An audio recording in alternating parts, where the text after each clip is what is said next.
Avant que le temps n'existe, avant qu'il y ait une histoire, une couleur ou un son, il n'y avait que lui, un Dieu éternel, sans commencement ni fin, planant au-dessus du vide profond, où les ténèbres couvraient l'abîme et où le silence était absolu. Aucune étoile ne brillait, aucun vent ne soufflait, aucun cœur ne battait. C'était le néant, jusqu'à ce qu'un seul mot soit prononcé. Que la lumière soit.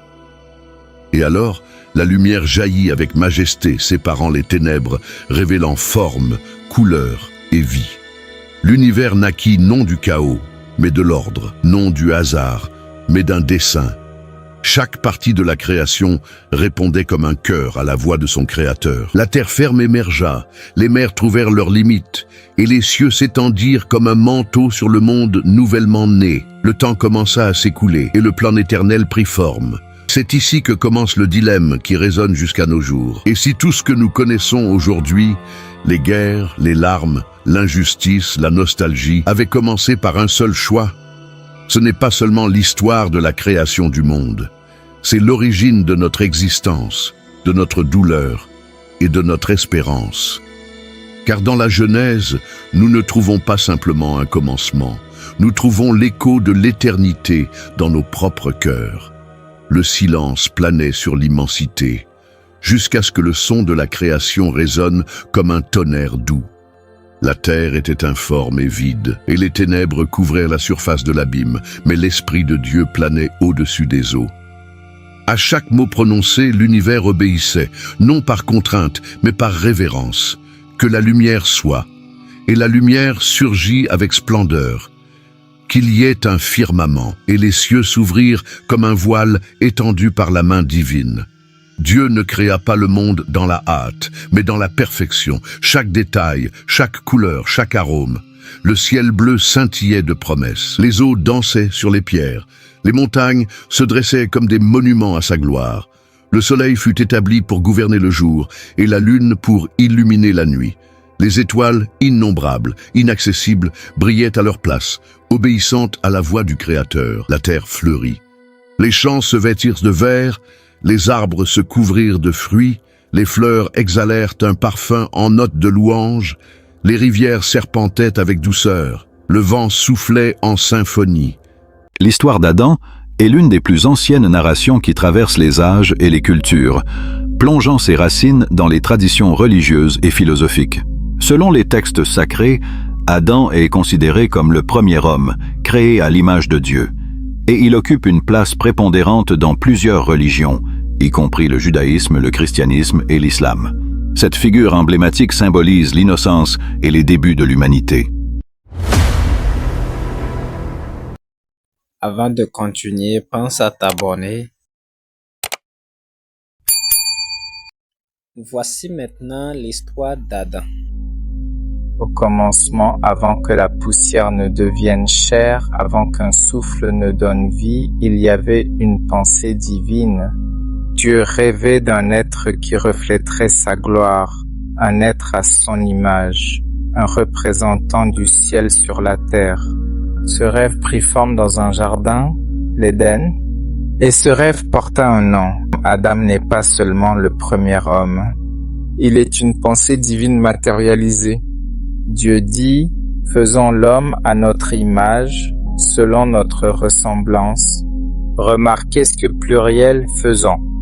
Avant même qu'Adam n'existe, le Conseil céleste s'était réuni. Le Père, le Fils et le Saint-Esprit décidèrent de manifester sur la terre une créature capable de porter la gloire céleste dans un corps terrestre. Adam était donc le pont entre deux mondes, le visible et l'invisible, la poussière et la divinité. Son esprit provenait de Dieu, mais son corps venait de la terre. Il était le premier Dieu en miniature, un ambassadeur du ciel dans le royaume terrestre. Avant la chute, Adam n'était pas un simple homme fait de chair, il était vêtu de lumière. Le péché n'existait pas encore et la gloire de Dieu le recouvrait comme un manteau de feu. Il n'avait pas besoin de vêtements matériels car la sainteté était sa couverture. Il communiait directement avec Dieu face à face, sans peur, sans honte. Les animaux lui obéissaient, la nature lui répondait et le jardin d'Éden était une extension de son autorité. Chaque plante, chaque rivière, chaque créature reconnaissait la voix de l'homme, car cette voix portait encore l'écho du Créateur. La Bible dit: Dieu forma l'homme de la poussière de la terre, puis il souffla dans ses narines un souffle de vie, et l'homme devint une âme vivante. Ce souffle n'était pas un simple air, mais l'esprit même de Dieu. Quand Dieu souffla, il déposa en Adam une partie de sa propre nature. C'est pourquoi Adam pouvait nommer les animaux avec exactitude, car il avait accès à la sagesse du Créateur.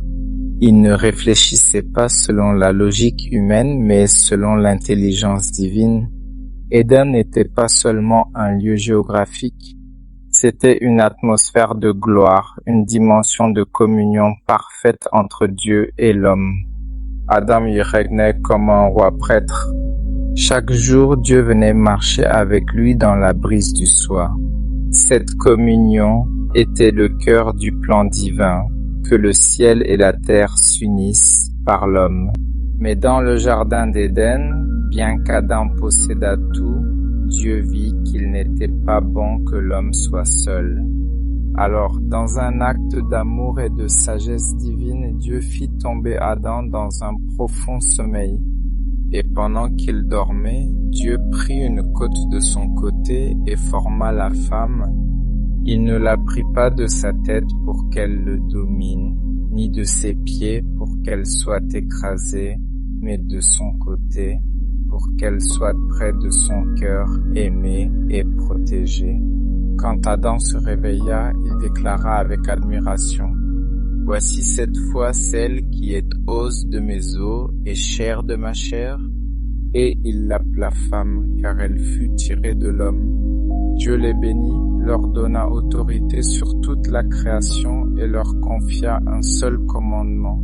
Tu peux manger de tous les arbres du jardin, sauf de l'arbre de la connaissance du bien et du mal, car le jour où tu en mangeras, tu mourras.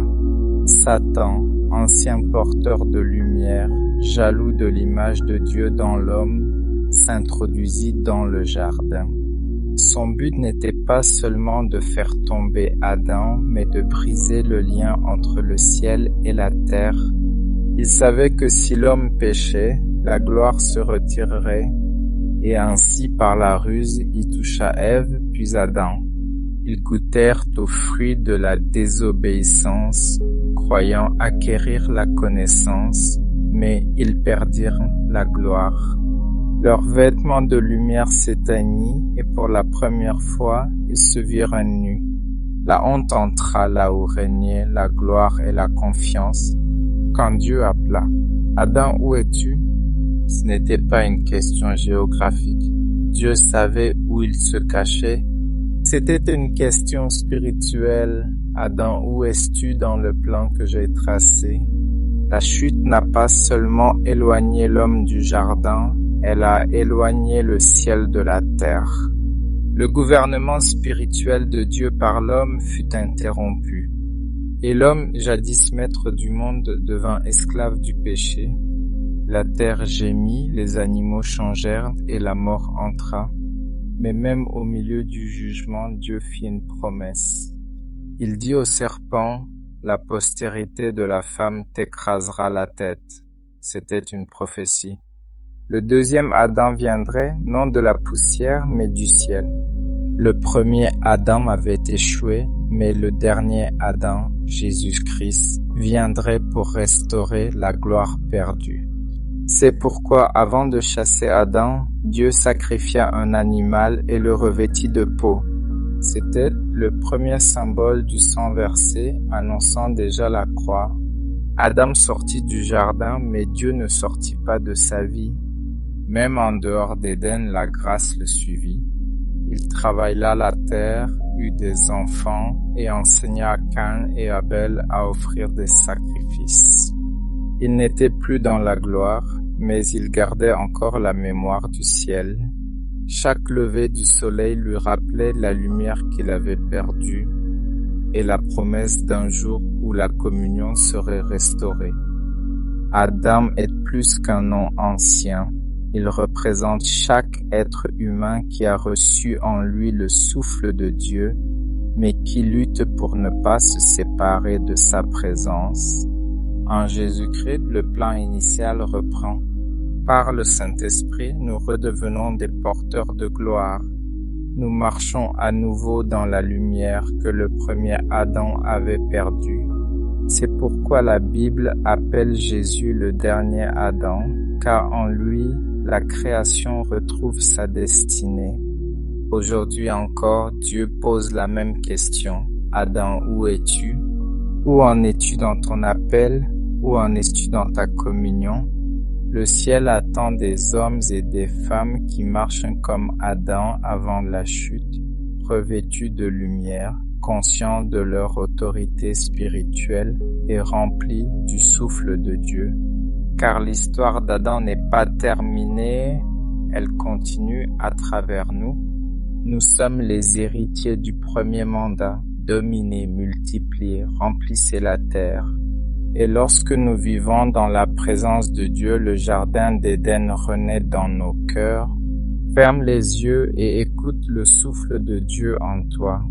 Ce même souffle qui a donné vie à Adam, c'est lui qui te rend vivant aujourd'hui. Ne sois pas un Adam déchu, mais un Adam restauré, un porteur de gloire dans un monde sans lumière.